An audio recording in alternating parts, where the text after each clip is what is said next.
Welcome back to ciLiving. Before winter arrives, there is a certain crop you might want to add to your garden. Ryan from University of Illinois Extension is here with more. So what do we have here? These are heads of garlic. So garlic is a crop that we often don't think about planting in fall time, but that's the correct planting here in Central Illinois, because this garlic is actually a perennial, meaning it would come back year after year. But we do have to pull them out of the ground, divide them up into the individual little cloves, like you see here, and replant them to get a head of garlic this size to develop, in your garden over this growing season. So are the cloves then technically the seeds of the garlic plant? Essentially, yeah. They actually will go to seed and produce seeds. We're actually reproducing these garlic plants vegetatively or through a plant part. Oh, interesting. That will grow into a new plant. So should I open this up? Yeah, go ahead and pop that apart. And I'll start to separate this one because one of the things you'll have to do is, take your heads of garlic and separate them into the individual cloves for planting. And it's pretty easy to do. You just kind of pull it apart. Makes a little bit of a mess, but we actually don't want to remove all of this paper coating. Oh, you want to leave some of that on there then? And you'll read different things. Some places recommend that you do remove it. I find I've seen no difference in removing it or not removing it. Okay, that's good to know. And as you know, probably from cooking with garlic, it takes a little bit of work to get all the stuff off. Yes. To get it down to bare. Yeah, you have to cut this part off, and then you have to pinch it, and it's a whole process. Yeah. So don't mess with that necessarily. And I guess some of the thinking is that this paper coating is a little bit resistant to fungus and other things that could get to the bulb. I see. So this actually kind of protects it.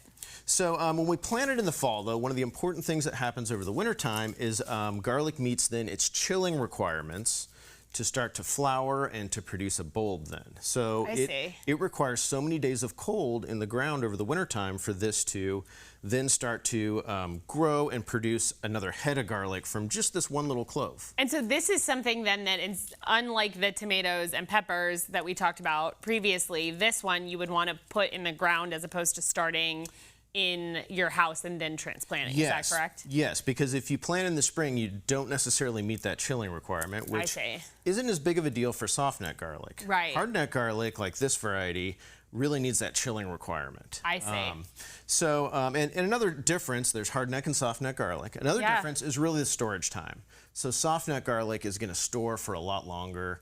Hard-neck garlic doesn't store for as long after you harvest it, but it's easier to peel. All right, so how do I know if I'm holding hard-neck garlic or soft-neck garlic? Well, so I guess this is another thing. If you're going to save garlic, if you're not just saving garlic from your own garden that you know what kind it is, really need to buy seed garlic. And there's lots of suppliers. There's local ones in Illinois that will ship it to you. But if you buy garlic from the store, it may be treated with an inhibitor that stops it from sprouting. Because you don't want regular garlic to sprout. I see. So one thing you could do if you're going to buy it from the store is maybe focus on an organic type of garlic that may not have that inhibitor. But the best bet is to buy seed garlic. And then you would know if you're getting soft or hard neck. And so it's kind of personal preference too. Some people like one or the other. Which one they like, yeah. Where soft neck's kind of neat, you can braid it together. You've probably seen that in a big mass and hang it, and then it stores nicely. Exactly. Well, and it smells really good, and it's very therapeutic, I feel like, to peel it apart. Yeah, oh yeah, and so you wouldn't want to do this until you're ready to plant. There's actually research that shows if you pre-separate these bulbs and let them sit around for a few weeks, you'll have smaller garlic heads at the end of when you harvest in June is when you would actually harvest this next year. Interesting, okay. But if we're going to plant these, it's super easy. You're going to plant it with this end down, so the pointy part of the clove up. Okay. And about 3 to 5 inches apart, and I usually do them in rows, where you could actually plant it as, I've seen people do it as a patch, where each garlic bulb is about 5 inches apart from another one. Oh, I see. But I've found it best, as you can see in this picture here, to do it in kind of a row, and it helps me kind of keep track of where that row is. They need to be about 1 to 2 inches deep. So that's a pretty easy thing to do. In this setting, in this picture, you can see I just took a hoe and just ran it down the row and made my little furrow. Sure. Put the cloves in, cover it up. The one thing you do want to probably do is protect these a little bit for winter. Okay. And so I like to mulch mine with straw.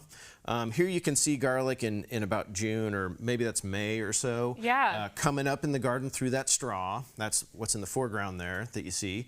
And so if you can protect it a little bit over the wintertime with that straw, it kind of insulates it, puts it to bed.